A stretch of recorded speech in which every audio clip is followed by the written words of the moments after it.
na semana que eu tinha separado para a semana de oração, só para pregar à noite lá na outra igreja. Aí eu tinha separado a seguinte, essa agora, para poder dar aula de manhã. Mas não, eles tinham me mandado um e-mail dizendo que pediram para adiantar e eu não vi o e-mail, né? Aí gente, eu tive que terminar de preparar as aulas, tudo. A minha semana passada foi uma loucura. Eu dava aula de manhã e de tarde, começa às 7h15 da manhã as aulas. Era um intensivão do Apocalipse. Já pensou? Eu dei aula de manhã, de tarde e corria para a igreja para fazer a semana de oração, todo dia. Aula de manhã e de tarde. Mas assim, 5 períodos de manhã e 5 períodos de tarde lotado. Chegava em casa com a batata da perna doendo. Mas o bom é que essa semana agora eu estou livre, né? As aulas que eu estaria dando até de noite, dava aula de noite, às vezes. Aí eles me liberaram, porque o terceiro período era biblioteca. Aí eu perguntei para eles lá, eu preciso estar junto com eles na biblioteca? Eu não posso dar uma tarefa? Pode. Aí eu dava tarefa, eles iam para a biblioteca e eu ia. E aí eu falei, que bom, segunda-feira eu estou livre para estar com eles. A gente se acostuma com o nosso grupo, não é? A gente se torna mesmo um grupo unido, uma comunidade, uma família, muito bom. Bom ver você de novo também, e o seu garotão aí. Não, essa aí, garotinha. Essa é a garota. Oh, Sobrinha. desculpa, olha só, mas parece com ele, não parece? E ele tem o cabelo grande e também amarra atrás, eu achei que era ele. Cadê ele? Não veio. Ah, ele não veio. É um amiguinho. Tá bom, Lucas, né? Lucas. Essa é a Gabriela. São do mesmo DNA, hein? Vocês se parecem muito, parabéns. Semana que vem a gente tinha planejado ter uma Santa Ceia, né? Nós vamos ter. Vocês estão preparados para a Santa Ceia? A gente quer fazer do jeitinho que Jesus ensinou. Com o vinho. Você já participou de uma, né, Ricardo? Já participou, né? O vinho bíblico, que é o suco de uva sem fermento, com o pão sem fermento. Por que era sem fermento e é a Santa Ceia sem fermento? Porque o fermento era um símbolo de pecado. E Jesus pegou esses símbolos no dia da Páscoa. Na Bíblia é bem claro que era o dia da Páscoa, era o dia que ele ia morrer, né? E ele pegou então os símbolos da Páscoa que eles usavam, era o vinho sem fermento, era o pão sem fermento, mas tinha outras coisas, ervas amargas, cordeiro assado. Hoje não tem um cordeiro assado, porque o cordeiro era um símbolo de Jesus que ia morrer, e ele morreu, não precisava mais. Mas ele pegou o pão, pegou o suco de uva e tinha que ser sem fermento, porque a Páscoa eles jogavam todo o fermento fora. O fermento tinha que ser extirpado de Israel, era um símbolo, não quer dizer que o fermento é pecado, mas era um símbolo de pecado, então eles extirpavam. Então por isso que a gente diz, o vinho, entre aspas, da Bíblia, do símbolo da Santa Ceia, não pode ser com álcool. Porque o sangue de Jesus, o símbolo era o sangue de Jesus. E o sangue de Jesus, naquele símbolo, não poderia ter o símbolo junto de pecado. Entendeu? Então o pão também não podia ter fermento, porque simbolizava o corpo de Jesus, não podia ter o símbolo de pecado. Eu já participei em algumas igrejas em que o suco de uva é vinho mesmo. Se você tomar 3, você não pode dirigir para casa, né? Aí chega bêbado em casa, trançando as pernas. Não, você estava com o Senhor, na ceia do Senhor, bêbado. Não faz sentido, tá? Não faz sentido nenhum você ficar alterado participando de um símbolo do sangue de Cristo, tá? Ah, mas não é bebeu e ficou bêbado. Já viram aquela história? Claro. Mas veja, quanto tempo será que aquele suco de uva que o Noé fez e guardou, se não tinha geladeira, não tinha... Quanto tempo ele ia conseguir conservar aquele negócio sem teor alcoólico? Eu acho que 1 semana ali, no máximo. E ele fez tanto suco de uva que ele tomou todas e ficou bêbado, como você sabe. Então hoje nós temos como definir um suco de uva sem fermento e o vinho propriamente dito. Hoje dá para definir bem. Então a gente prefere escolher o puro, que dá para escolher. Quem fez o suco de uva que você falou? Qual você disse? Você acabou de falar. Quem fez e tomou o suco de uva? Noé. A Bíblia diz que logo depois do dilúvio, Noé aproveitou a terra nova, tudo fértil, e plantou uma vinha. Imagina você quase sozinho no mundo, plantar uma vinha, colher aquele tanto de uva, deve ter feito barris de... Depois de um tempo já está alcoólico. E por isso aconteceu o que aconteceu. E aí aconteceu tudo aquilo, né? Tá? Como sábado, ou segunda-feira que vem é a nossa Santa Ceia, para a gente terminar essa série nossa, a gente vai ter um período de férias, eu gostaria de mencionar um pouco da Santa Ceia, a importância dela, para a gente meditar durante a semana. Porque ela é tão importante, gente, ela é tão importante. É sagrada que a gente tem que meditar antes de participar. Tá? O apóstolo Paulo, ele fala em 1 Coríntios, no capítulo 11, ele explica a importância da Santa Ceia. Aí não vou ler tudo, mas eu queria ler alguns trechos agora com vocês, para durante a semana vocês estarem se preparando, pensando, nossa, como é importante isso, como é sagrado. Assim como o batismo é sagrado, tem que ser batizado para fazer parte da igreja. Jesus fala assim, ó, quem crer e for batizado, será salvo, né? Lá em Marcos 16:16. A Santa Ceia também é. A gente é batizado, aí a pessoa fica, sei lá, 5, 10, 20, 30, 50 anos esperando Jesus voltar. E a Santa Ceia é uma experiência de renovar aquele batismo, de mantê-lo sempre novo, renovado, atualizado, confirmado. Então a Santa Ceia é tão sagrada quanto o batismo.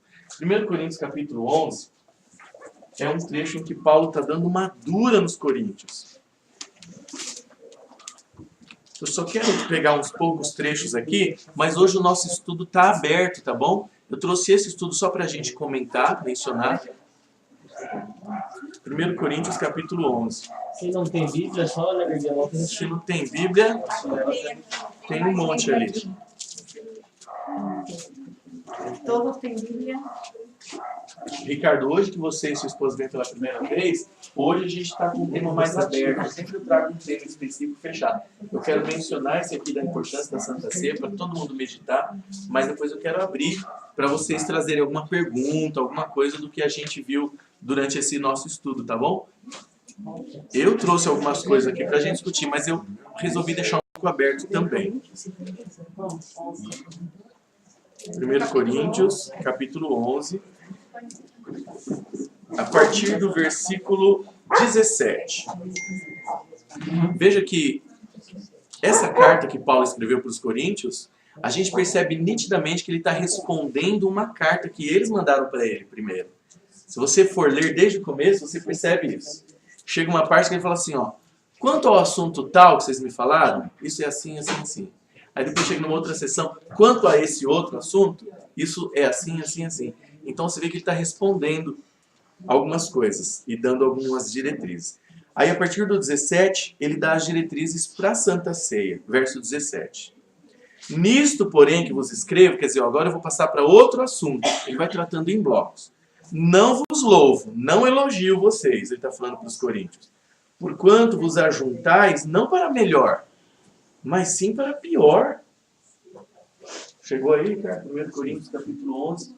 Estou lendo a partir do 17. Então ele está falando assim, ó, isso que eu vou escrever agora para vocês, veja, para a igreja de Corinto. A gente tem que ler a Bíblia sabendo isso, tá? Tem gente que pensa que é assim, que é um negócio que Deus se abriu, é para você. Não, é para mim. Mas eu tenho que ver qual é o contexto que aconteceu para eu tirar as lições.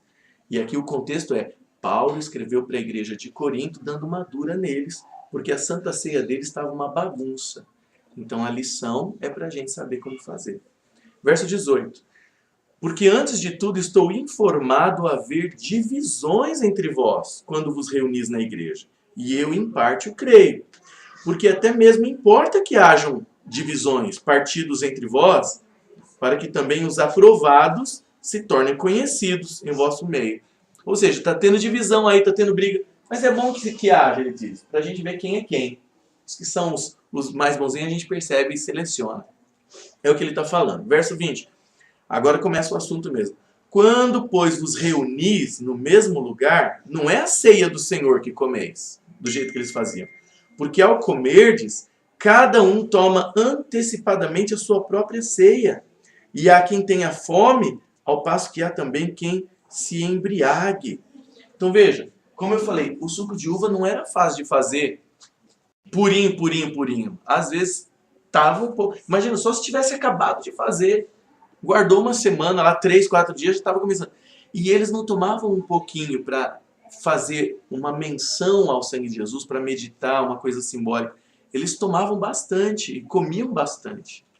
E aí alguns saíam de lá com a barriga estufada, de tanto comer o pão representando Jesus, e uns saíam até meio bêbados, porque era difícil mesmo. E outros chegavam depois que muitos já tinham comido, e aí acabou, acabou, acabou. Então Paulo está falando, isso não é legal, vocês têm que participar todo mundo junto. E a gente faz isso hoje também. Todo mundo junto. Veja só, talvez naquele tempo que havia escravos ainda, talvez alguns escravos cristãos, de mestres não cristãos, chegava tarde até terminar toda a tarefa da casa, né? Chegava lá tarde. E os que podiam chegar antes, comia tudo antes deles. Olha que interessante. Versículo 22. Ele dá uma dura neles. Não tendes porventura casas onde comer e beber? Ou menosprezais a igreja de Deus e envergonhais os que nada têm? Que vos direi? Louvar-vos-ei nisto? Louvar-vos-ei? Nisto certamente não vos louvo. E aí ele fala da importância do jeito que ele recebeu de Jesus, que ele pegou, orou pelo pão, pelo vinho, partiu e deu. Mas eu quero pular um pouquinho isso. No verso 26, porque a gente vai usar bastante esse texto na Santa Ceia mesmo. Aí no verso 26 ele fala assim, ó. Todas as vezes que comerdes este pão e beberdes o cálice, que é o suco de uva, o vinho, anunciais a morte do Senhor até que ele venha. Olha só, cada vez que a gente participa daquilo, a gente está dizendo, eu creio que ele veio. Eu creio que ele veio, morreu por mim e que vai... Isso é a Santa Ceia.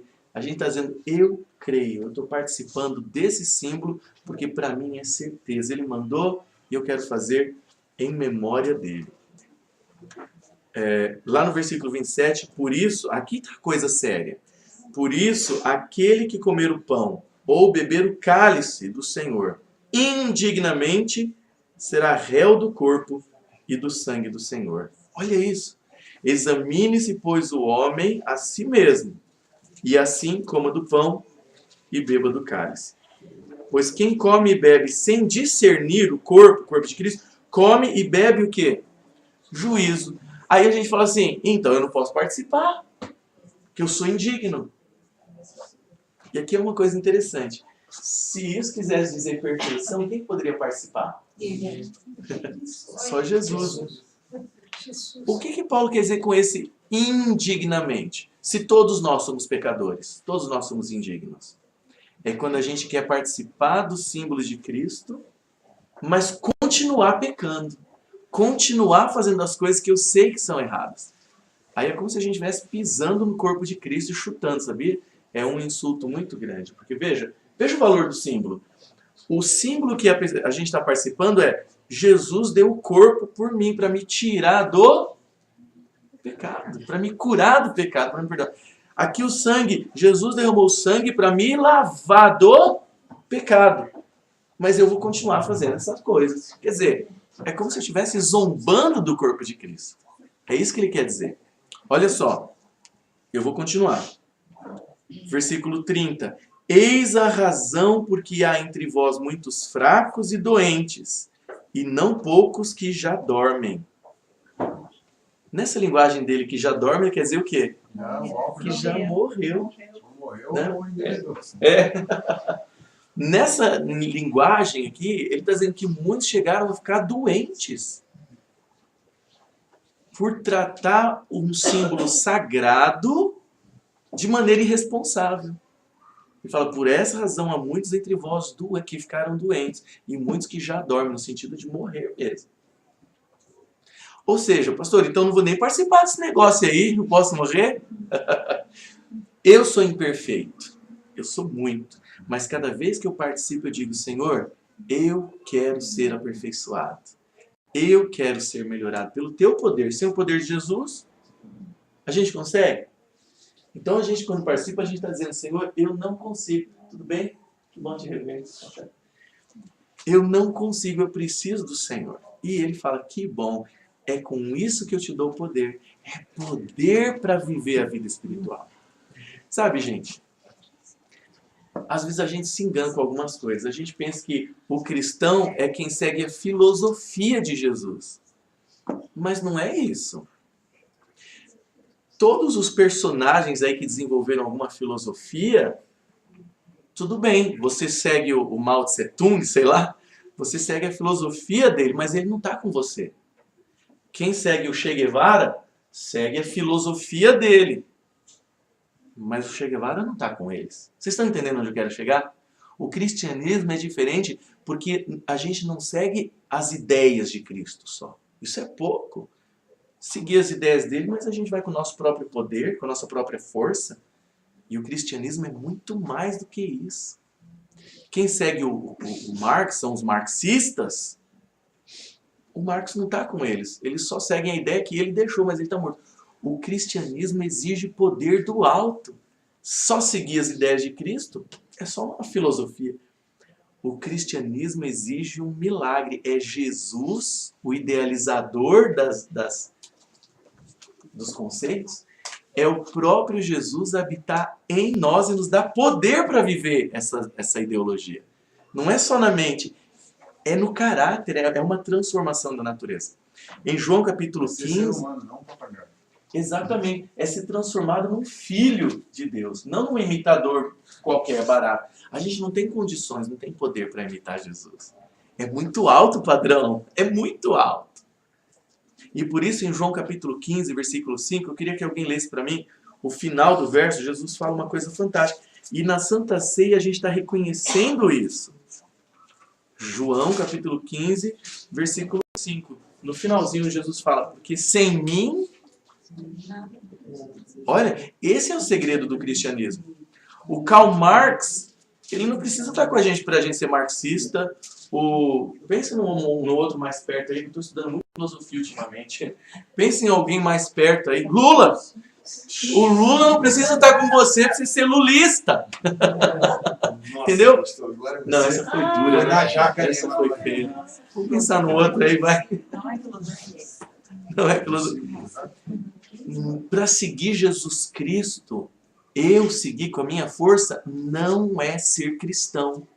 Para seguir Jesus Cristo, essa é a diferença de tudo, tudo, tudo. Nossa, que comparação horrível que eu fiz, hein, com o Lula, que longe. É que eu tinha E o senhor falado de... tomou suco de uva. Tomei suco de uva, não tinha fermento. Não pensa. Não veio outro na cabeça. Hã? Comunismo, então. João 15, 5. Comunismo. O comunismo, Ideologia. os originadores do comunismo não precisa estar junto com você. Agora, gente, o segredo que Jesus quer mostrar pra gente na Santa Ceia é que a gente precisa dele. A gente fala, Senhor, sem ti eu não consigo. Eu dependo do teu poder, me ajuda. Essa é a ideia. João 15, 5, no finalzinho ele fala, porque sem mim... Como é que está na sua tradução? Sim, eu sou a videira. É João 15, 5, 15, né? 5. Sim, eu sou a videira, vocês são os meus ramos. Todo aquele que vive em mim e eu nele produzirá muitos frutos, porque separados de mim, vocês não podem fazer coisa alguma. Na sua tradução ficou legal também. No finalzinho, é o finalzinho do verso que eu quero. Separados de mim, vocês não conseguem fazer Coisa alguma. coisa alguma no sentido de vida cristã. A tradução que eu estou mais acostumado é sem mim, nada podeis fazer. Então, quando a gente fala assim, Paulo fala, ó, não participe indignamente. É quando eu falo assim, ó, eu não tô nem aí. Eu quero mesmo é chutar o balde, eu quero fazer, eu quero acontecer, mas eu vou participar para Jesus me dar força e saúde para eu continuar vivendo e fazendo tudo que eu faço. Não é essa a ideia. O cristianismo não é uma cobertura para você continuar no pecado protegido. Tem muita gente que pensa isso, né? Você se batiza, é um talismã, é um amuleto. Não é um poder para você viver uma vida santa. Eu me batizo, eu participo da ceia, eu vou ter, sei lá, qualquer bênção de qualquer religião, porque aí Deus me abençoa. Tá, mas Ele me abençoa por quê? No quê? O que Deus quer fazer comigo? Opa! O que Deus quer fazer com a gente é uma coisa, é nos curar, é nos libertar do pecado, é nos elevar a existência para uma vida mais próxima do céu. É mudar a nossa própria natureza, a natureza pecaminosa, para uma natureza santificada. Eu acho Esse que, é o segredo do cristianismo. mais do que a questão de você poder ter a fé raciocinada, que ele te propõe isso, né? Eu vejo que a principal proposta de Jesus para nós é ter intimidade com ele. Exato. E a partir daí ter intimidade com todas as coisas dele. Né? Exatamente. E a gente só pode ter intimidade Se tiver andando próximo. com Ele, né? Veja só, é esse o segredo. Se eu quero seguir Jesus, mas é um Jesus longe, eu estou seguindo um personagem. Um personagem que deixou uma marca na história. Veja, muitos empresários hoje ateus seguem a filosofia de Jesus na gestão da empresa. Mas para eles Jesus é um guru. É um guru que deixou ideias boas, de estar junto com o povo. Eu li um livro sobre organização de empresas, que no meu doutorado eu fiz liderança, no meu doutorado, uma matéria de liderança, e aí o professor pediu para a gente ler um livro de um cara ateu, pelo menos ele parece ser, ele fala umas coisas que não tem nada a ver com Deus lá, bem fora. Só que você vê que ele está seguindo, ele fala que a gente tem que seguir a filosofia de Jesus, de ser humilde, de pisar no chão da fábrica, né? De estar com o povo. Veja, para ele Jesus é alguém que você tem que seguir, mas não precisa andar junto com ele. O milagre do cristianismo é que o fundador da ideologia pode e deve e quer andar com a gente. Ao participar do símbolo de Cristo, a gente participa indignamente no sentido de que nós somos indignos. Mas a gente busca poder. Senhor, eu quero esse milagre. Eu quero que o Senhor anda comigo. Sem o Senhor eu não posso fazer. Mas eu preciso. É o que a gente vai fazer semana que vem. Olha que legal. É um milagre. É uma entrega total. Eu creio, Senhor, e eu quero participar. A gente tem que ter umas ideias corretas para a gente se relacionar com Deus. Um dia eu fiz uma Santa Ceia numa das igrejas que eu cuido, e aí chegou um irmão para mim e falou assim, puxa vida, pastor, se eu soubesse que era Santa Ceia hoje, eu tinha me preparado melhor, né? Eu falei, puxa, irmão, mas o que aconteceu? Ele falou, pastor, eu sou casado, né? O senhor sabe que eu... Como assim? Não entendi. Pastor, casado, né? Casado. Aí eu falei assim, peraí, o senhor está querendo dizer que o senhor teve intimidade física com a sua esposa, intimidade, então o senhor não... É claro, né? Porque é pecado, né? Olha só, gente. Então a gente tem umas ideias que a gente pega do mundão aí, que faz a gente perder de vista o que Deus espera de nós. Ele acha que a intimidade com a esposa é pecado. Já pensou? Ele não podia participar da ceia, que estava indigno. Então a gente tem que pensar, o que Deus quer de mim?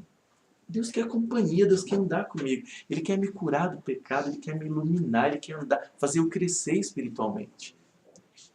E quando a gente participa, a gente está dizendo, eu creio, Senhor, anda comigo. Eu não mereço, mas eu não quero continuar do jeito que eu estou, eu quero melhorar. É que as pessoas não acreditam que Cristo vive. É simples assim. Pois é, para muitos ele morreu e ficou morto mesmo, só ficou as ideias, né? Uma vez eu levei um rapaz para almoçar em casa, era um rapaz que tinha sido batizado há uma semana. E aí a gente estava falando de história, de fulano que morreu não sei aonde, né? A gente estava acabando de entrar em casa. Aí ele falou assim, pois é, pastor, falando disso daí, desse personagem aí que morreu, os ossos de Jesus já foram achados? Um rapaz, membro cristão, batizado, perguntou se os ossos de Jesus já tinham sido achados. Falei, amigo, você foi batizado em nome de quem, hein? Vou ter que batizar você de novo. Batizar de novo. Veja, se Jesus está morto, gente, qual é o fundamento da gente seguir? E muita gente pensa isso, que a gente só tem que seguir a ideologia dele para ser salvo. Não é a ideologia dele. A gente tem que andar junto com ele. A gente tem que experimentar um milagre. É um milagre o cristianismo. É Jesus transformar a nossa própria natureza. A nossa natureza pecaminosa numa natureza espiritual. Claro que não é do dia para a noite, pum, né, eu me transformar. Mas veja, a gente vai sendo transformado cada dia por andar com ele. É igual a pessoa que explode em 10 segundos, já viu aquela pessoa que é uma bomba, você mexe com ela um pouquinho, ela já vira pavio curto. Mas andando com Cristo, ela não vai ficar assim um poço de paciência. Mas se ela explodir em 10 segundos, andando com Cristo, ela passa a explodir em 20. Já é uma melhora, não é? E ela continua andando com ele, 30 segundos, 1 minuto, você fala, está mudando essa pessoa, está ficando Eu bom. vejo que Cristo te ajuda até nos teus pecados. Como assim? Te dando consciência de que você tem que sair dele. Sair dele? Ah, do pecado. Ah, Ele te exatamente. dá consciência, porque a gente se ilude É o muitas Espírito vezes, Santo. a gente não está pecando.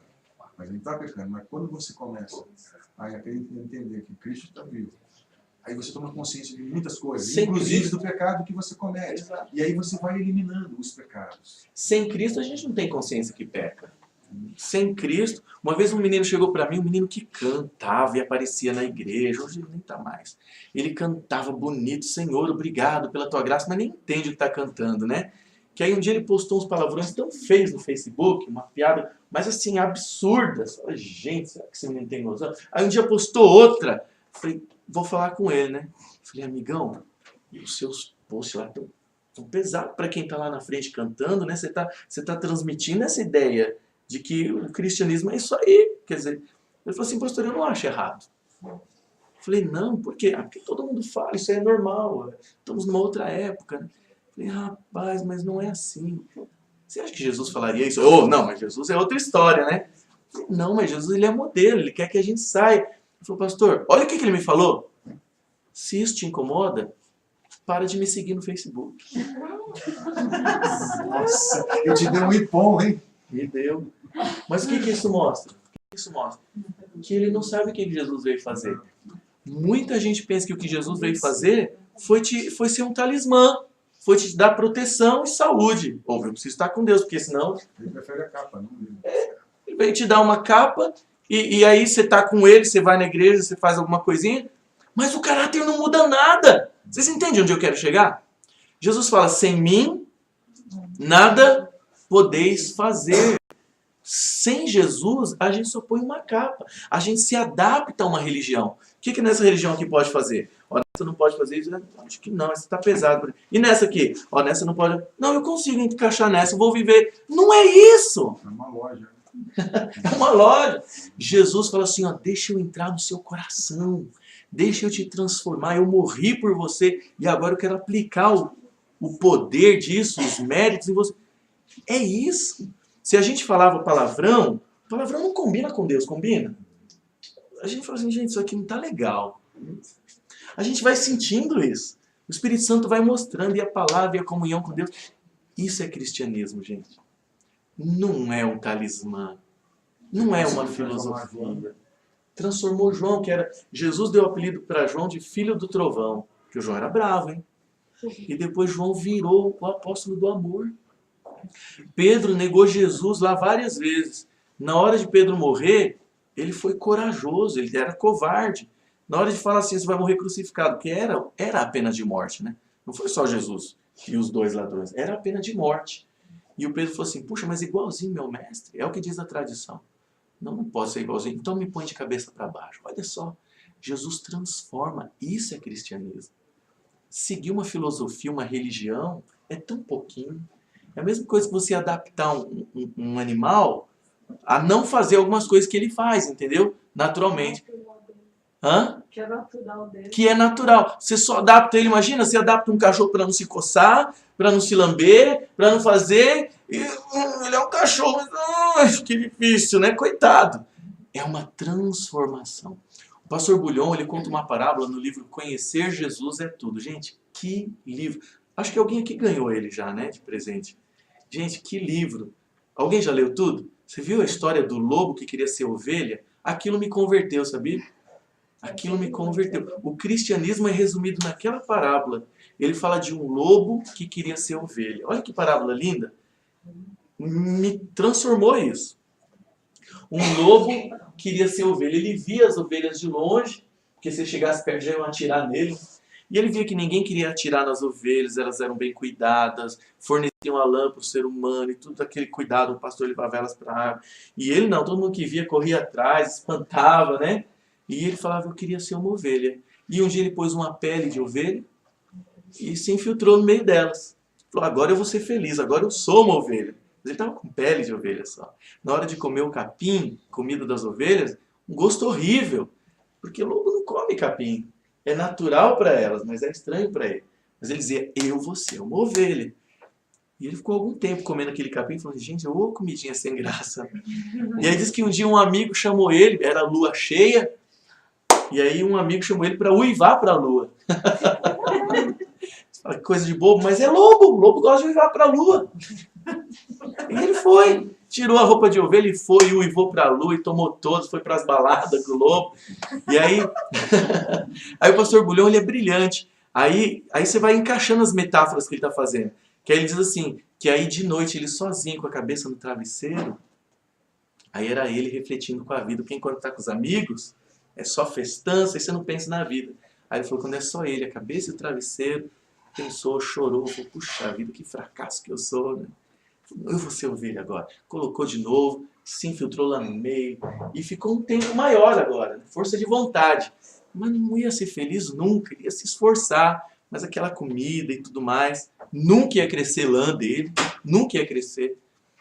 Aí um dia um amigo chamou, ele foi, uivou de novo para a lua, a cabeça chorou, até que um dia ele falou assim, Senhor, chorando, diz que ele abriu o coração e chorou desesperadamente, se entregou. Olha que parábola linda, ele falou, Senhor, eu estou cansado de tentar ser uma ovelha, nunca vou conseguir. Olha que fantástico, Senhor, me transforma em ovelha. Que maravilha. Isso me transformou. Eu fechei o livro e falei assim, é isso. O cristianismo não é eu tentar ser cristão. Vai ser horrível sempre. As músicas, um monte de coisa que fala assim, gente, mas vamos suportar. A gente tem que pedir para Jesus operar um milagre na gente. Senhor, me transforma num filho de Deus. Me habilita para o reino do céu. Sem ti, nada posso fazer. Aí faz sentido. Faz muito sentido. O cristianismo ser uma religião, porque aí vem da palavra. Religar. Religar com Deus, não é uma religião verdadeira. Agora veja só, diz a parábola do pastor Bulhão que quando ele abriu o olhinho da oração, a patinha já não era mais de lobo, era de ovelha, né? O organismo é uma parábola, para a gente entender a vida. E aí ele foi, pulou no meio das ovelhas ali, e que sabor que tinha o capim? Delicioso. Era natural, paladar de ovelha, agora organismo de ovelha. Só que na vida espiritual, a Bíblia fala que o velho homem, ele não chega a morrer, mas ele é crucificado. E a ideia da crucifixão, para a gente que não viveu naquele tempo, é bom pensar nisso. O crucificado, ele não morria na hora, levava dias para morrer. Era uma tortura, mas ele estava vivo. Se alguém tirasse, roubasse ele, alimentasse, cuidasse, ele vivia. Por isso que quebraram as pernas alguns podiam fugir na hora que descesse a cruz. Quebraram as pernas dos dois que estavam do lado de Jesus, porque os judeus pediram para tirar, porque era sábado, e tinha o perigo de eles fugirem. E alguém lá tirar e curar e eles fugirem. Então quebraram as pernas com uma marretada, diz que era assim que fazia, imagina? Uma marretadona, pau no fêmur, pau no outro, para eles ficarem lá. Aí depois que passou o sábado, ergueram de novo, colocaram os olhos lá, e ia morrendo. Já pensou que horror? Nesse caso, porque os romanos não ligavam para o sábado, mas nesse caso os condenados eram judeus, foram os judeus que mandaram fazer. Então os judeus eram tão bonzinhos, eles eram tão religiosos, que eles falaram, ó, tem que tirar a cruz durante o sábado, mas eles têm que morrer ainda. Então deixa eles pregados na cruz no chão. Eles eram bonzinhos. Por que Jesus não quebrava? Porque, exatamente. Por isso que na Bíblia tem um trecho que diz assim, que o soldado romano se admirou de ver que Jesus já estava morto, porque não estava na hora de morrer. Ele era um homem saudável, pelo jeito, era forte, não é? Ele era marceneiro, ele ajudava o pai, era jovem, tinha 30, 33 anos. Mas aí, para garantir, não, ele já estava morto. Para garantir que ele morreu, falou, bom, não vou quebrar, mas vou garantir, dando uma furada no coração dele. A Bíblia diz que saiu sangue e água. Isso foi um símbolo tremendo de lavagem que Jesus queria lavar. E outra, os médicos, cardiologistas dizem que esse tipo de coisa só acontece, olha que fantástico isso, de sair, se furar o coração, sair sangue e água de uma pessoa morta, se ela morreu de um infarto fulminante por ter arrebentado ali, não sei que parte lá. E aí diz que uma parte oca lá do coração, um dos ventrílocos lá, se enche de água, vai minando água. Porque o coração, ele é um músculo, mas ele tem uma parte oca, que é a parte que bomba, né? Que eles chamam de ventríloco. E diz que uma dessas partes enche de água, vai minando, minando. E diz que foi isso que aconteceu com Jesus, provavelmente. O pecado da humanidade. Ele não morreu por causa da cruz. Gente, se Jesus tivesse morrido por causa da cruz, a gente não seria redimido, sabiam disso? Porque teria sido um assassinato só. O diabo já tentou assassinar ele quando era bebê. Em outras ocasiões, a Bíblia diz que os judeus tentaram empurrar ele penhasco abaixo, mas ele passou no meio da multidão e saiu. Se eles empurrassem ele e ele morresse assassinado, isso não seria redenção, seria um assassinato. Jesus só nos redimiu, gente, porque Deus descarregou o seu pecado e o meu. É isso que ele veio fazer. Não é um amuleto para a gente ter boa vida. Ele veio nos curar do pecado, ele veio morrer no nosso lugar, tirar o pecado nosso para ele. Deus teve que descarregar o pecado da humanidade toda em cima dele. E esse pecado fez separação entre Deus e Jesus.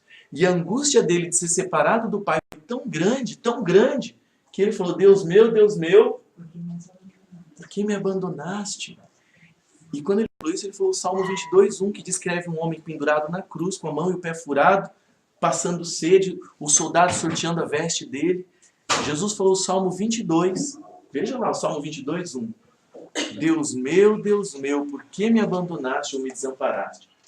O 22:1 e 24:1, tenho quase certeza que é o 22. Alguém confirma para mim? É o 22. Salmo 22:1. Se você ler esse salmo inteiro, Eu sempre interpretei essa passagem que você está me falando, como naquele momento, foi um momento em que Jesus mais estava próximo do humano. exatamente, ele É isso sentiu mesmo? angústia, É isso mesmo? essa angústia, mas ele estava longe de Deus também. Não, eu digo, E mas, como humano ele sentiu a mas nossa até angústia. como humano, ele estava, como nós também nos sentimos longe de Deus, É. ele assumiu essa característica Exatamente. nossa nesse momento. Mas ali ele estava mesmo. Às vezes a gente se sente longe de Deus, mas é impressão nossa. Porque a gente não pode basear na emoção nossa. Tem que ser na razão. Deus falou que está comigo, ele vai estar, mesmo que eu não sinta. Isso é fé. Tá? Desde que eu esteja fazendo, obedecendo. Então veja, Salmo 22:1. Deus meu, por que me desamparaste? Por que se acham longe da minha salvação as palavras do meu bramido? E tem algumas partes que descreve ele na cruz. Por exemplo, o verso 7, ele fala assim, ó, todos os que me veem zombam de mim. Imagina, ele na cruz, todos em volta. Isso foi escrito quase 1000 anos antes de Cristo, viu? Esse salmo é de Davi. Davi viveu quase 1000 anos antes de Cristo. Mas inspirado pelo Espírito Santo, ele escreveu Jesus na cruz. Por isso Jesus falou o primeiro versículo. Para eles se lembrarem de detalhes aqui e comparar. Fala, gente, mas esse Salmo 22 fala que os iam estar sorteando as vestes. E os soldados estão sorteando as vestes dele. Isso daqui também, ó. Verso 7. Todos os que me veem zombam de mim. Afrouxam os lábios e meneiam a cabeça. Dizendo, confiou no Senhor, livre-o ele. Salve-o, pois nele tem prazer. Não estava acontecendo isso na cruz? Isso foi escrito 900 anos antes. Lá no verso 14, ele diz assim, ó, derramei-me como água. Talvez escrevendo na hora que o soldado falou e saiu água. Todos os meus ossos se desconjuntaram. Meu coração, veja, aqui está o ponto. Meu coração se fez como cera, se derreteu dentro de mim. E talvez aqui está falando desse infartão que deu. E o coração derramou também como água. Por que esse infarto? Porque ele não morreu por causa da cruz. Ele morreu por causa dos pecados. Ele não aguentou essa angústia tão grande que o coração dele arrebentou. Quando ele falou, está feito. Tum. Se ele tivesse morrido por causa da cruz, ia demorar mais um pouquinho. Talvez alguns dias. Por isso que na Bíblia diz, o soldado se admirou de ver que ele já morreu. Não foi a cruz que matou ele. Repito, se ele morreu por causa da cruz, foi só um assassinato. Mais um de tantos. Não era um assassinato que ia fazer Jesus morrer no nosso lugar. Se foi a cruz que fez Jesus nos libertar dos pecados, então foi uma oferta do homem pecador, dos judeus e dos soldados oferecendo Jesus para Deus. Não faz sentido. Se a cruz é o que fez Jesus pagar os nossos pecados. Entenda isso. Jesus não nos libertou por causa da cruz, mas na cruz. A morte de Jesus para nos salvar não foi por causa da cruz, mas ela aconteceu na cruz. Satanás estava tentando fazer Jesus morrer assassinado, para que ele morresse antes de morrer por causa do nosso pecado. Você entende onde eu quero chegar? Se Jesus tivesse morrido, e por isso que deram tanta chicotada e tanta coisa, era para ele morrer assassinado e não substitutivamente no nosso lugar. Se ele morresse por causa das feridas, não teria dado tempo dele morrer por causa do nosso pecado. Que Deus estava ao mesmo tempo descarregando os pecados nele e o diabo também judiando dele para ver quem matava ele primeiro. Está na hora, já vou tomar daqui a pouco. Vocês viram que fantástico isso? Lá no versículo 15, dá mais uma característica que eles viram lá na hora na cruz. Secou-se o meu vigor como um caco de barro, e a língua se me apega ao céu da boca. Ele não falou, eu estou com sede. Cães me cercam, uma súcia de malfeitores me rodeia, todo aquele povo em volta. Furaram minhas mãos e os pés, ou traspassaram. Está descrevendo Jesus na cruz direitinho. Verso 16. Posso contar todos os meus ossos, eles estão me olhando e encarando em mim. Repartem entre si as minhas vestes, e sobre a minha túnica deitam sortes. Então, Jesus está descrevendo a cruz, quer dizer, Davi escreveu inspirado por Deus, mostrando a cruz, detalhes da cruz, que Jesus falou no verso 1 do Salmo, para ver se eles lembravam. Ó, estava falando de mim. Isso aqui é uma profecia. Né? Profecia tremenda, fantástica. 900 anos antes. Jesus estava ali morrendo, porque Deus mostrou que ele ia morrer na cruz. Mas não é a cruz que fez Jesus ser o nosso Salvador. A cruz foi uma tentativa de Satanás Só o instrumento. de torturar, um instrumento que Satanás usou para torturar Jesus para ver se ele desistia de morrer por causa dos pecados.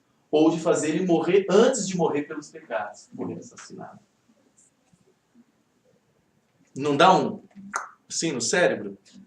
Você sabe que eu sou totalmente leiga, né? E sempre essa coisa de morrer na cruz para salvar, que a gente escuta, é um peso, né? Coisa angustiante, Pois é. né? Uma coisa assim, você fala, ai Pesado. meu Deus, que coisa ruim.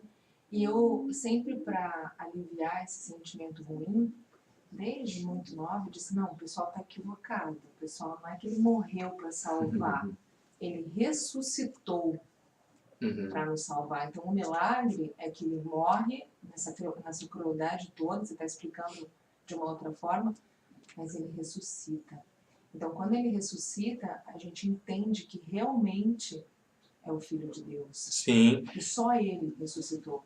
Se ele não ressuscitasse, não ia ter valido nada o que aconteceu. Então, eu sempre me apeguei a isso. Agora você está mostrando toda uma Outro outra lado. conversa que eu não conhecia, que eu nunca tinha ouvido falar. Muito edificante isso. Eu já vi o Richard Dawkins, que é um cientista que combate a religião, e eu vi ele usando uma lógica que realmente é ilógica, para mostrar. Quer dizer, ele está usando uma lógica que faz sentido. Você entendeu? Entendi. Porque a crueldade foi tamanha. Foi. Né? A gente não tem a menor ideia se foi tudo aquilo que aconteceu ou não, mas aí aquele filme que Do Mel o Gibson. Mel Gibson Eu acredito que foi perto mesmo. foi uma coisa assim. Você viu o Satanás passando em todo horrenda, momento, né? tudo com o lugar que ele Satanás está. estava instigando Foi isso. uma coisa assim Foi muito tão forte. absurda, porque, né, enfim, da forma que aconteceu. E aí esse peso que a gente carrega na maior parte das religiões cristãs, né, dizendo que Jesus morreu para nos salvar. Você fala assim, velho, mas como assim? É porque se a gente tiver a visão de que Deus fez ele morrer na cruz, que Deus planejou a tortura, Então, aí não faz sentido também. Por que Deus fez Eu passei isso? bastante da Igreja Católica porque eu não suporto ver Jesus na cruz, crucificado. Eu acho aquilo uma coisa horrenda. Mas você entendeu Tipo, então eu isso? eu não quero Ó, fazer parte disso. Então, não. me faz nascer, sei lá, bicho, coelho, árvore, outra coisa. Eu não quero. Eu não Você quero vê? carregar esse peso. Ó, Deus previu a cruz, mas ele não intencionou ela. Não foi Deus planejou, deixa eu planejar, meu filho tem que morrer na cruz assim. Não, era como se morria naquela época. Era assim, né? era a pena de como morte dos romanos. Era a forma que se morria. Tem tempo houve um tempo nos Estados Unidos que era cadeira elétrica, agora é injeção. Tem lugares que é uma bala na nuca, né? Mas é pena de morte, e a pena de morte era a cruz. Deus olhou no futuro e falou, vai ser difícil. Ele viu que Satanás ia usar a cruz como um instrumento de tortura para atrapalhar o plano de Deus, para fazer Jesus e você desistir. vê como que as pessoas, assim, foi o modo da gente de observar, como que muita gente foi se apiedando, sabe, naquele caminho, um caminho tão doloroso que os outros bandidos, enfim, eles não passavam por aquilo que Jesus passou. Uhum. E eu acho que todo esse trajeto, todo esse calvário, toda essa situação foi fazendo com que as pessoas olhassem para aquilo de uma forma dizendo, mas pera lá, o que está acontecendo aqui? Né? Como que um ser humano ia suportar tudo isso? Então você agora explicando, né, Era Satanás que essa morte atrapalhando mesmo. foi uma morte cardíaca e dessa forma, a gente entende uma morte. Você quer ver uma coisa legal? Se Jesus, se os judeus da época não estivessem contra Jesus, eles entendessem que a missão dele foi morrer no nosso lugar, recebendo a carga do nosso pecado em cima dele, ele morreria ali no jardim do Getsemane. Ele começou a suar sangue lá. Lá ele já estava morrendo, sabiam disso? O peso do pecado, a angústia, a separação dele do Pai estava sendo tão grande que nosso pecado estava separando, que a angústia dele, outro nome que os médicos dão, que eu nem lembro que nome que é, diz que Jesus devia ter uns vasos sanguíneos muito fortes. Ele teria tido um derrame. Porque diz que quando ele começou a suar sangue, isso é raro, mas acontece.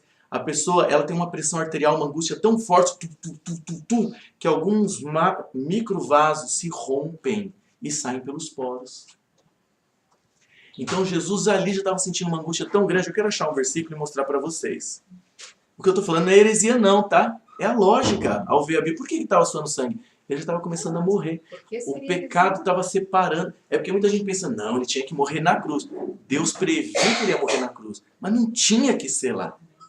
Mas Não Jesus precisava sabia, disso. ele via antes, assim, que jeito que seria, eu não sabia. Se viesse antes... Tem algum que ele sabe que jeito que ele ia morrer, que ele já sabia, não, né? Eu quero mostrar um trecho para vocês. Eu quero achar aqui no meu celular, que é mais fácil de achar. Só um pouquinho. Ele fala, minha alma está angustiada até a morte. O que eu vou fazer? Eu vim para isso. Minha alma está angustiada. Nessa minha tradução está de concordo outro com você jeito. quando você fala que há uma exploração muito grande do símbolo de Jesus Sim. na cruz. Na cruz, né? E Que coisa todas pesada as vezes que isso. eu olhei isso, e essa mesma sensação que, entre outras coisas, que me afastou da Igreja Católica, né? Essa é uma das principais também. Né? Mas é a questão, ver Cristo na cruz, para mim, é só para me lembrar que é o símbolo dos meus pecados. Eu nasci milênios Sim. depois, mas eu estava lá. Eu não estou dizendo Ela se tornou fisicamente, símbolo. eu participei de tudo aquilo que ele me salvou. Porque nós somos o humano que fez isso. Né? Aí, independente da época. Então você pensa numa bicha cabeça dura que sou eu, não quero participar desse negócio. Mas eu não tô afim de mas ali só me aponta, ali me mostra isso. Olha, você é pecador, você fez isso aqui e ele veio te salvar. Ela se torna um símbolo de até que ponto ele chegou suportando E isso. o que mais me aproxima de quanto ele fez por mim foi quando eu falei há pouco, quando ele disse para o pai dele, de onde tanta pureza que é o pai, de tanta pureza que é o filho, nesse momento, quando ele se torna nessa condição próxima de nós, quando ele diz para ele, pai, por que me abandonaste? Porque só um de nós poderia dizer isso. Sim. Então ali, se ele identificou para com a nos salvar, ele para nos salvar, ele se distanciou do pai dele. Ele abriu mão do pai. Eu acho que isso é a coisa que mais me impressiona em Jesus. Sabe? Porque era muito fácil ele continuar do lado de Deus se ele quisesse. Sim. Era E ele muito podia fácil. desistir. Ele podia desistir. Ele podia desistir, sabia?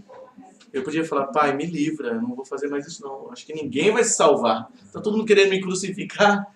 E ele tinha o direito de desistir, ele não era obrigado. E Deus ia glorificar ele e levar ele embora. E ele ter feito isso de passar no cálice, né? Sim. Isso que é consciência. E a gente estaria perdido. por nós. Né? Eu quero ler um trecho que eu achei aqui com vocês, que você perguntou, ele. João 12, 27. Você vê que a angústia estava começando aqui nele. No jardim ali, ele já estava começando um pouquinho antes, tá? Aqui foi antes. Mas depois você vê que ele está angustiado, ele ora, ele fala, pai, se possível, passa de mim, mas que seja feita a tua vontade, se não tiver outro jeito. E ele volta suando sangue ali, ele estava começando a morrer. João 12, 27, Jesus fala assim, ó, agora minha alma está perturbada, estava angustiado, imagina, estava começando a separação. E o que direi eu, pai, salva-me desta hora? Mas para isto vim, para esta hora. Eu vou até o fim. Forte? Capítulo 13. Aí ele se conformou. Ele ia morrer no dia da Páscoa, estava chegando. Aí no capítulo 13, verso 1. Ora, antes da festa da Páscoa, sabendo Jesus que já era chegada a sua hora de passar deste mundo para o Pai, mas com tudo aquilo, né? Como havia amado os seus que estavam no mundo, Amou-os até o fim. Vamos lá. Essa é uma grande, acho que é uma grande mensagem. Quantas vezes a gente desiste, né? Desiste dos objetivos, dos sonhos das pessoas. Então você vê como, o que é como coisa que é boa, né? interessante. Para nós é coisa boa, eu não desisto. Graças a Deus, senão a gente estaria perdido, não ia ter um substituto. É muito interessante porque essa crueldade toda, mas a mensagem, se você for olhar em todas as parábolas, É muito profundo. tudo aquilo que a gente aprendeu, tudo aquilo que foi deixado, as mensagens são de amor, Total. tolerância, amor, amor, amor, amor. E aí essa história de morreu na cruz por você, eu falo, É. Ele suportou a cruz, que não era parte do plano, mas foi prevista por Deus. A cruz mostra que mesmo na tortura, que não fazia parte do plano, ele foi até o fim. Agora veja, se ele estivesse no jardim do Getsemane, todo mundo ia estar ao redor dele, ele ia estar suando sangue, Deus ia afastando dele, ele ia ser só mais uma morte. angustiado. Se Ia ser fosse só mais assim, uma morte. não. Se Deus se afastasse dele totalmente e ele estivesse recebendo o nosso pecado, o coração dele poderia romper ali no jardim, todo mundo em paz orando por ele. Mas como Deus sabia que o diabo ia fazer o negócio todo, Deus avisou antes, falou, vai acontecer, vai ter a cruz e tal. E a cruz se tornou um grande símbolo hoje de salvação. Mas só para... Eu não vou mais falar nada, mas Não, assim, pode falar. só porque é aquilo que eu disse, as pessoas foram se compadecendo, entendeu? Então, todo isso que é chamado de Calvário foi o mundo inteiro, ou seja, quem soube da história se compadece de tudo isso. Então, presta atenção nessa história. Não é uma história mais. E aí vem a ressurreição. É aí que foi a vitória mesmo, foi na ressurreição. É o Filho de Deus. Exato. Hello, sou o Filho de Deus. Amém, né? Amém. Pastor, uma coisa que eu vejo que de uma forma prática que eu vou dizer agora, eu vejo que poderia haver uma possibilidade de ter esse entendimento com ex-suicidas. Porque eu confesso a vocês que eu sempre ficava muito aborrecido com o perfil dessas pessoas. Porque quando eu entendi isso tudo de Jesus, nossa, é muita covardia com Jesus se suicidar. Eu pensava isso dessa forma. Mas, ao mesmo tempo, buscando ter um pensamento fraterno pelo próximo, que chegou a esse ponto de fazer isso, então eu entendo que se a pessoa que é um ex-suicida, que tentou, ela entendesse isso que nós estamos falando, né? Ela ia ver que tem esperança, né? Nunca mais. Mas é que o suicídio ele já perdeu o juízo, a razão, a motivação, perdeu tudo, né? Não é mais responsável mais pelos seus atos, eu creio. O que você ia falar, Nelly? Eu queria falar todo mundo hoje em dia tem Netflix em casa, né? Eu não tenho.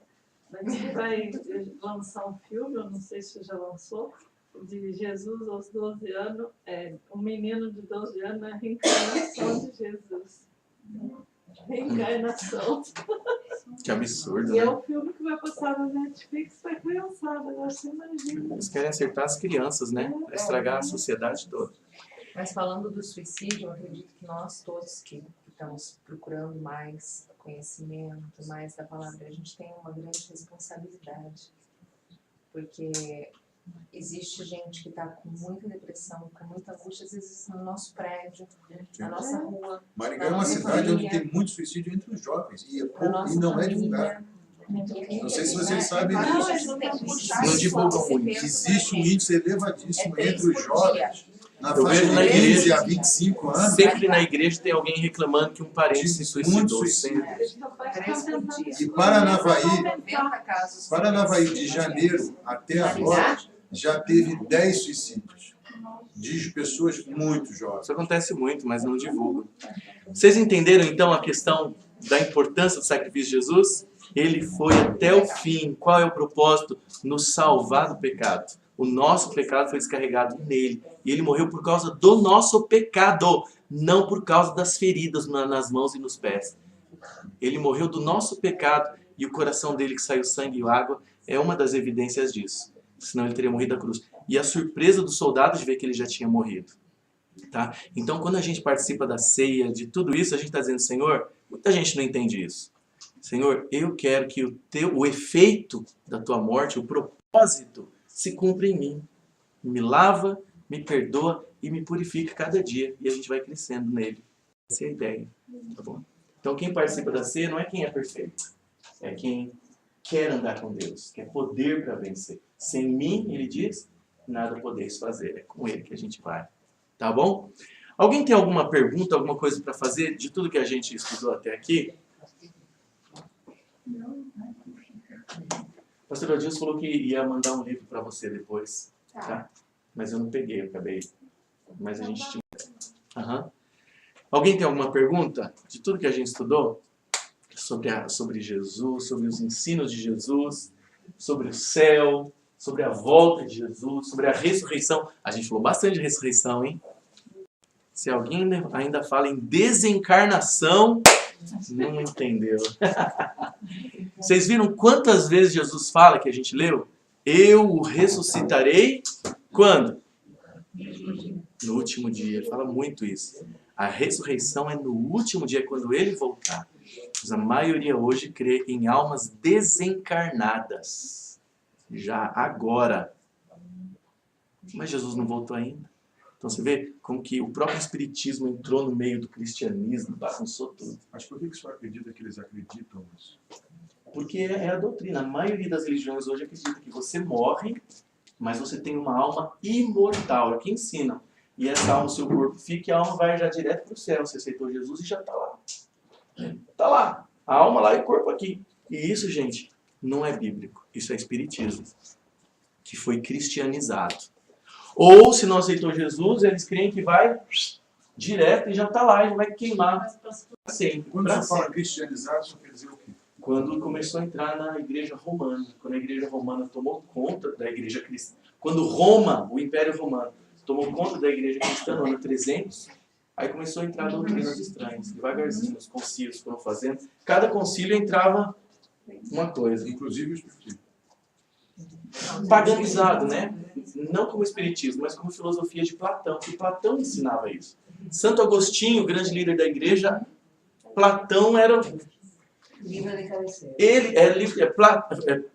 Santo Agostinho diz assim, ó, que Platão, eu tenho estudado bastante filosofia ultimamente, ele diz que Platão era um homem de Deus, era um homem que Deus conseguiu levantar para trazer ideias para a gente pensar em Deus.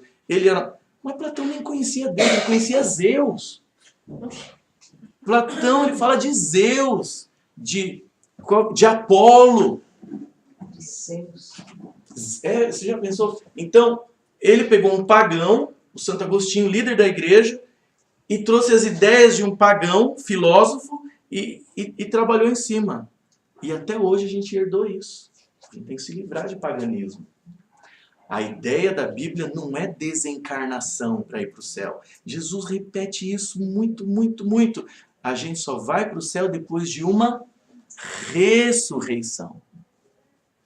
E isso só acontece quando Jesus voltar. A gente viu isso, vários versículos. Alguém tem alguma dúvida com relação a isso? Pastor, você queria dizer alguma coisa sobre o espiritismo? Não é assim que morre e vai para o céu ou vai para o inferno? Não, no espiritismo não. Não, é isso, cara. É no cristianismo que isso está acontecendo na O cabeça. espiritismo é como se a pessoa morre e existe um hospital. Sim. Eles falam, hospital, eles falam essa palavra. Então a pessoa vai para, doutrinada, que ela tem uma nova chance para melhorar. Então ela reencarna para ir melhorando. Sim. Essa teoria budista também. Quando eu falo Reencarna espiritismo, pra ir não é nessa questão de encarnação, é na ideia de que você sobrevive à morte e fica vivo. E vai para o céu a alma, o corpo, sendo que Jesus fala que é na ressurreição. Imagina Jesus falar assim no dia da ressurreição. Na Bíblia diz que ele vai falar, né?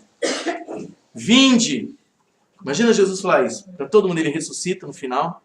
Aí ele fala, vinde benditos de meu Pai, para o reino que vos está preparado. Não é isso que a Bíblia diz que ele vai falar? Mas eles vão falar, Senhor, mas a gente já estava lá, o Senhor trouxe a gente de volta para o corpo agora, para ressuscitar para ir de novo. Vocês percebem algumas coisas que não encaixam? Por que Jesus vai ressuscitar o povo para levar para o céu, se eles já vão direto? Entendeu? Pastor, mas tem alguma exceção? Em que sentido? Assim, existe algumas pessoas que podem... Tem pessoas que já foram para o céu, mas nunca alma. É o corpo. Por exemplo, Elias e Enoque já foram para o céu. Ah, sim. Mas eles morreram? Sim. Eles não morreram, eles foram trasladados. Moisés foi para o céu, mas a evidência bíblica de que ele ressuscitou é tremenda.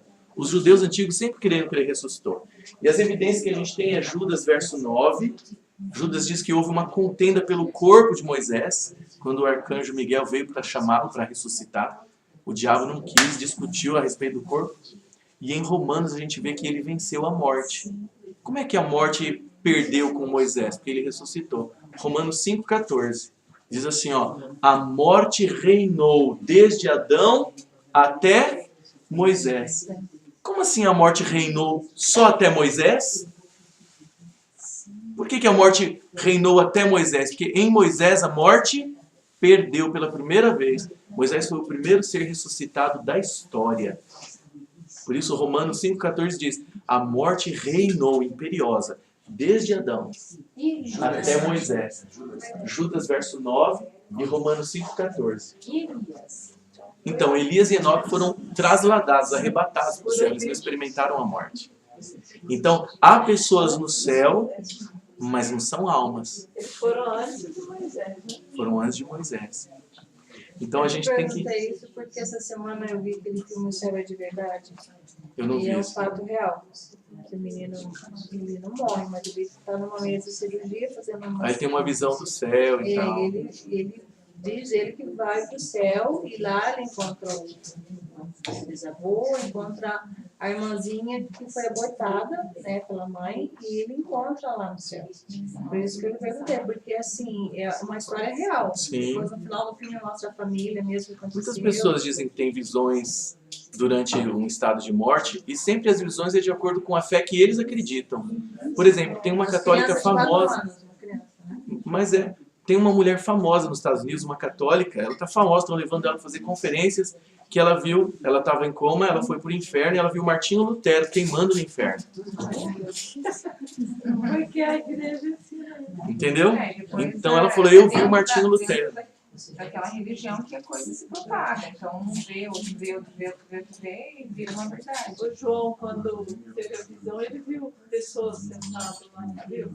Sim, mas aí ele era um profeta de Deus, Deus mostrou para ele, né? Porque tem gente, tem mais gente lá, além desses 4, 3. Mas aí você acha que essas coisas todas é parte do subconsciente das pessoas que tem fatos paranormais que acontecem? Eu creio que- Você acha que é subconsciente? Eu creio que pode Leva- ser ou subconsciente em algumas ocasiões, ou paranormal, mas pode ser do diabo.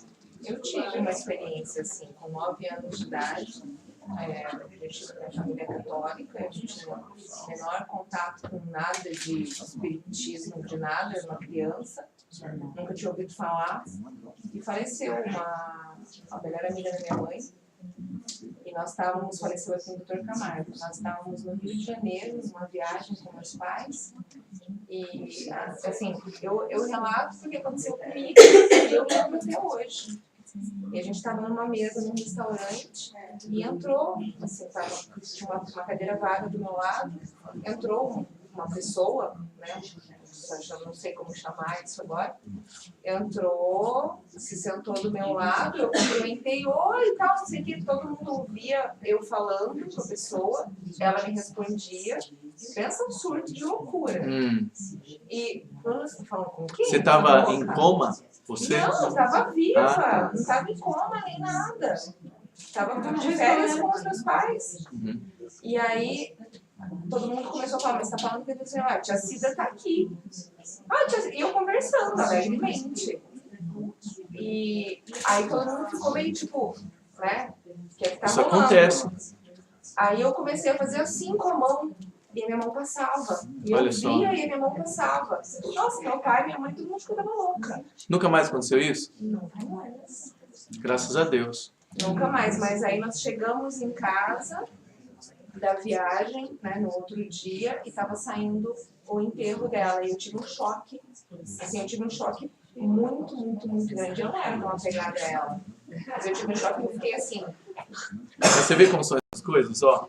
Uma vez uma professora e minha... nunca na minha família, nunca ninguém falou desse assunto. Eu tô contando para vocês agora pela primeira vez, Que interessante. mas nunca ninguém falou desse assunto. Eu guardei ele aqui, por anos, tanto que eu fui ler sobre catecismo, fui tentar entender o que tinha acontecido comigo. Porque eu tenho uma lembrança muito real daquele Eu acredito. dia. Os meus irmãos também têm essa lembrança do que aconteceu naquele dia. Agora, graças a Deus que você não se apegou nisso, nessa visão. Porque a ideia é fazer a pessoa ter uma experiência tão real que ela creia naquilo. Ela fala, eu vi, então é. Eu tenho uma professora que um dia falou para mim na classe, diante de todo mundo, foi no 2º ano do ensino médio. Eu era uma criança que não tinha contato com nada disso. Não, mas de alguma forma Eu não tenho a menor você ideia teve a chance de ter essa do que experiência. aconteceu. Se a gente for considerar a Bíblia como verdade, se a Bíblia é a verdade, isso foi uma influência sobrenatural do mal, para iludir, para enganar. A Bíblia fala assim, que o diabo e os seus anjos se transformam em anjos de luz, para enganar. Paulo fala assim, ó, em Gálatas 1, 8 e 9, ele fala assim, ó, se nós, quer dizer, os apóstolos, ou mesmo um anjo vindo do céu, venha e vos fale algo que vai além do que está revelado, seja anátema, quer dizer, maldito, não é de Deus. Então, há visões, há coisas que Você acha que acontecem eu fui sobrenaturais. usada por uma energia maligna? Não acho que você foi usada, mas ele tentou usar você como um instrumento para ser enganada e enganar os outros também, para continuar crendo nisso. Uma professora minha falou assim, na sala de aula, Natal, que eu sempre gostei da Bíblia e tal. Natal, a Bíblia fala que eles voltam, não voltam? 2º ano do ensino médio, professora de geografia, ela era médium, ela tinha essa sensibilidade. Aí que ela estava contando uma história, né? Eu falei, puxa, eu falo ou não falo? E todos os alunos olhando para mim, eu falei, professora, a Bíblia diz que não volta. Aí ela falou assim, mas como não? Ela tinha acabado de contar uma história que ela falou com o pai dela, com o irmão. Como não? Eu falo com eles, eu vejo eles, como não? Então o que é que eu vejo? Aí eu engoli seco. Então, o que eu vi? Aí eu falei, se a senhora está perguntando o que a Bíblia diz, a senhora viu agentes do mal te enganando. Aí a resposta dela foi exatamente esse é o plano. Ela falou assim, então eu não acredito na Bíblia. Ela falou. Essa é a ideia. Ela falou, então eu não acredito na Bíblia, porque eu vi, a Bíblia diz que não é, mas eu vi. Eu falei, esse é o plano. É você descartar a palavra de Deus e crer no que almas quiserem te ensinar. Mas, Seres. é muito forte. Eu acredito. O dela foi um plano para levar ela para o outro lado. E graças a Deus você não tem essa experiência hoje de mediunidade e tal. Graças a Deus. O plano de Deus para você é outro. Mas, pastor, o senhor Não sei, eu tenho um monte de coisa esquisita. Por exemplo, eu vejo uma grávida, eu sei o que tem dentro da barriga. Então você tem que se livrar disso, em nome de Jesus. Não, eu falo assim, é menino, é menina, e é batata. Se é sobrenatural, não é bom. Aí a gente tem que conversar eu e não orar. sei, Mas, né? pastor, o senhor Eu não sei, gente. ela era médium, tinha uma Porque é aqui que a gente sensibilidade. tem que trazer essas dúvidas, né? Algumas pessoas têm esse negócio mais. Ele tenta criar uma ponte, a pessoa se abre e aceita e ela vira. Mas as pessoas têm esse algo mais como assim? Não tem um algo mais. A pessoa cede, a pessoa abre a porta, muito bom. Então vamos usar. Olha só, gente. Eu não vou falar o nome porque um dia esse material aí pode estar, sei lá, na internet. Está filmando. Mas uma vez uma moça da igreja que eu sou pastor, de uma delas aí, que é uma câmera, está filmando lá. Eu estou até vendo como que eu estou barrigudo, eu não sabia que ela está filmando. Só eu. Uma moça começou a namorar com um rapaz de um centro de Umbanda, uma moça da igreja. Aí ela já não estava muito indo e tal, e largou de vez. E assim que ela chegou lá, ela começou a ter poderes que os outros lá queriam e buscavam e se consagravam com galinha, com um monte de coisa, sei lá, e não conseguia. Adivinhação, saber das coisas, né? E diz que eles falavam assim, mas como é que pode? A gente está aqui há tanto tempo e não consegue, como é que você já tem? Aí eu falei para ela, depois que a gente conversou, eu falei, você, como uma moça que estava no caminho de Deus, era batizada, serva de Deus, e foi lá no terreno do inimigo, ele fala assim, ó, yes, é essa daí, não é? É uma grande vitória para as forças do mal. E ela tinha esses poderes, ela via as coisas. E eu perguntei para ela, como é que você adivinhava? Ela falou, não sei, vim na minha cabeça, eu sabia. E aí, o pai dela, a mãe dela oraram muito para ela parar de ir. Ela começou a pensar, poxa, vou, não vou, vou voltar. Quando ela começou a pensar em voltar para Jesus, ela me disse isso. Aparecia um cara para ela do nada, na frente dela, e falava assim, ó, se você voltar para aquela igreja, eu te mato. Não era alguém comum, entendeu? Como é que o cara ia aparecer na frente dela e falar isso? Aí ela falou, agora como é que eu faço? Eu volto para a igreja ou não? E aí diz que deu problema, terminou com o namorado, e ela pensando em voltar, e diz que esse cara, às vezes com outra cara, outra pessoa aparecia e falava, eu mato sua filha. E um dia, a gente estudou a Bíblia, eu sentia um clima horrível na casa dela. Então você vê, existe isso. Ela estava com Deus, conhecia a verdade, estava esperando Jesus voltar, e largou tudo e foi lá, no inimigo? Então esse mundo paralelo da mal É um mundo paralelo mesmo. Opa! Mas eu só acho uma coisa, que nós, como cristãos, a gente não pode não ouvir as pessoas que professam, que participam de coisa. A gente tem que ir ao contrário. Temos que ouvir Ouvir. e balancear, equilibrar, Não, mas comparar. não se deixar infiltrar. Conversar e mostrar através do exemplo que... Só o exemplo, não é dando lição de moral, não é não sei o quê. E trazer as pessoas para perto de você. Sim. Porque se você for olhar, Jesus, ele não ia pregar no lugar onde tinha gente boazinha. Não, ele é onde estava. Ele ia Mas o que eu quero dizer para vocês, converter as pessoas. e a gente tem que fazer como ele, né? Eu ouvi esses dias atrás uma pastora falando assim, diga-me com quem andas que direi quem és. Vocês não podem andar com isso, com aquilo, mas você vai ajudar quem já está no caminho certo, e daí como é que fica? Pois é. Mas ao mesmo tempo a gente tem que ter A a gente vai ter que consciência. ter muito, Mas tem que a estar gente- muito certo. a Não gente pode tem que ter a consciência de se que nem melecar. todos serão salvos. Mas sim, mas isso Eu- não eu tem passo- arrogância disso, Eu né? sofri muito Não tempo tem essa- em entender isso. Não tem essa E achar prepotência de que, falar, eu vou salvar. Não é salvar o mundo, você de querer salvar o máximo possível. E isso não acontece. Porque é uma questão de Eu vou livre-arbítrio. andar no meu caminho e Livre-arbítrio. vou ser bom. Livre-arbítrio. Estar com Vou Deus. ser tolerante, vou ser bom, Estar vou com dar o Deus. meu melhor todos os dias. Depois, aí, Estar com Deus. Como eu falei, não é por causa da religião, não é por causa do meu esforço, é por estar com Deus. O cristianismo é um milagre, é andar com o próprio fundador da ideia. eu já fui É assim, nóis. sabe? De falar, se é espírita, não vou conversar. Se é Não, vou tem que ser o conversar. contrário. Aí eu falei, não, pera lá, como assim? Tem que ser o O que eu contrário. tô fazendo? Aí é que a Onde gente eu tem que aprendi conversar. isso? Aí que eu, né? Aí que a gente tem que ser cristão mesmo e conversar. Eu quero terminar falando para vocês o seguinte, essa moça, ela marcou o dia do batismo, a igreja encheu, só ela ia batizar aquele dia. A água foi aquecida, tudo, e ela não veio. Não acredito. Eu fiz o sermão, pedi para orarem por ela. Aí ela me contou no dia seguinte que o nenezinho dela, que tinha poucos meses, dormia o dia todo e não acordava. Ela pôs ele na bacia com água gelada, ele não acordava. Aí disse que apareceu para ela e falou assim, ó, eu mato a sua filha. Já pensou? Aí ela falou, pastor, eu não sei o que fazer. Eu falei, você vai, ele não tem esse poder, ele vai te ameaçar. E, gente, marcamos outra data, mas me arrepio até hoje. Eu orei muito, nunca orei tanto na minha vida. Porque a gente marcou de novo e eu fiquei com medo de acontecer coisas assim, sabe? E aí no dia do batismo, gente, olha, até hoje é uma experiência forte para mim. Quando eu batizei ela, o símbolo é de que a pessoa se entregou para Jesus, né? Que ela é de Jesus. Ela é selada. Na hora que eu levantei ela, nunca mais aconteceu nada disso. Amém.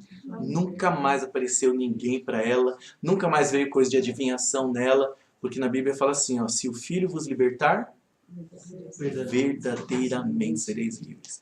E Jesus fala que quando a gente está com Ele, o inimigo não tem poder nenhum com a gente. Não é maravilhoso pensar nisso? Tá. O senhor falou assim, Romanos 15, Romanos 5,14.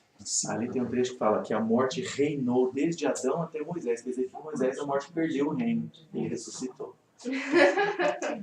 Então, gente, esse nosso estudo hoje foi quente, hein? Poderoso.